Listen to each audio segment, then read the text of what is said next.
আমার সাথে এই মুহূর্তে যোগ দিয়েছেন বাংলাদেশের নির্বাচনে অবজার্ভ করতে এসেছেন একজন, নির্বাচন পরিদর্শনে এসেছেন একজন, এবং যিনি আসলে দীর্ঘ এর আগে 8 থেকে 10 বার বিভিন্ন ইস্যুতে, বিশেষ করে আন্তর্জাতিক বিভিন্ন ইস্যুতে বাংলাদেশ নিয়ে কাজ করেছেন, বাংলাদেশ নিয়ে গবেষণা করেছেন। আমার সাথে আছেন থমাস কিন, যিনি সিনিয়র কনসালটেন্ট মিয়ানমার এবং বাংলাদেশের ইন্টারন্যাশনাল ক্রাইসিস গ্রুপের তিনি একজন প্রতিনিধি, এবং তিনি বাংলাদেশের নির্বাচন মোটামুটি দেখছেন। তার অভিজ্ঞতাও আমরা কিছুটা জানতে চাইবো এই সময়ে, এবং যিনি 2024-এর যে নির্বাচন তার আগেও 2023 সালেও বাংলাদেশে সেই সময় কাজ করেছেন। সেই অভিজ্ঞতা থেকে দু একটি প্রশ্ন আমরা তার কাছ থেকে করতে পারি। Welcome to our show and welcome to star news, Ken. I want to know what is your observation so far in Bangladesh? Yeah, so thanks so much for having me. So what I've seen so far is really an atmosphere of excitement. You know, people seem really excited to have the chance to vote for the first time in 17 years after 3 kind of sham elections. So, you know, that the atmosphere is a really positive one, I would say. And, you know, we've seen the images of people returning to their hometowns to go and vote. So it seems like, you know, the turnout will probably be quite high. And I think that speaks to, you know, the competition in the election. It's obviously, you know, you've got 2 very strong blocks of parties competing. Uncertainty over the outcome also encourages people to vote. I think the really pleasing thing from our point of view as International Crisis Group is that there's been relatively little you know, election-related violence compared to previous elections. The parties appear to have avoided confrontation with each other in the field.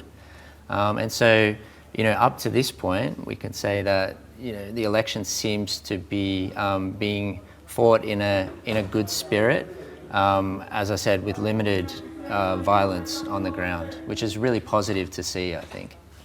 Did you see any risk to be free and fair election?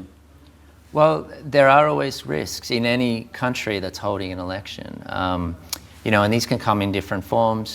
I talked about, you know, the violence, and the positive thing is we haven't seen a lot of that. Of course, there's still, you know, polling day tomorrow and the days after the election in which, you know, there's still the possibility that there could be incidents. That could take different forms. For example, people trying to disrupt the election, clashes between supporters from the major parties. But as I said, I mean, I'm hopeful that that doesn't happen. And, you know, there are other risks around vote manipulation or vote rigging. But I think what we've seen so far is strong leadership from the interim government, from the Election Commission. And so, again, I'm optimistic that we won't see any significant irregularities. But of course, polling day is tomorrow. We don't know what tomorrow will bring. And I think, you know, many people will be watching, not only international observers, but many Bangladeshis will be watching to make sure that there isn't, you know, manipulation of the votes on election day. The last question, Ken.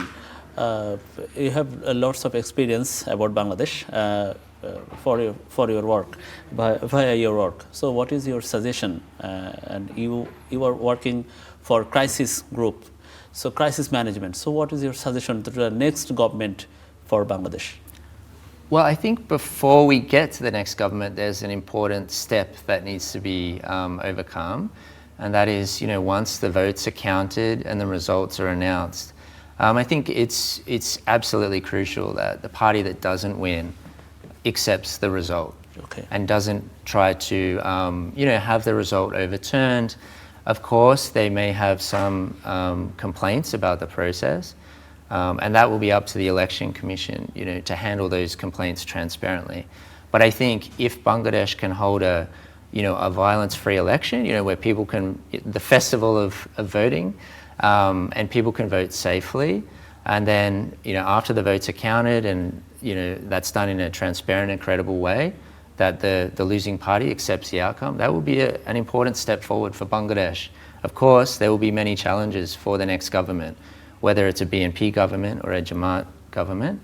from the economy to international relations, and continuing the reform process that's been started under this government. But I think, in the next few days, the crucial step is to have a smooth election where the losing party, accepts the outcome and a new government is formed. That will be, the really important thing.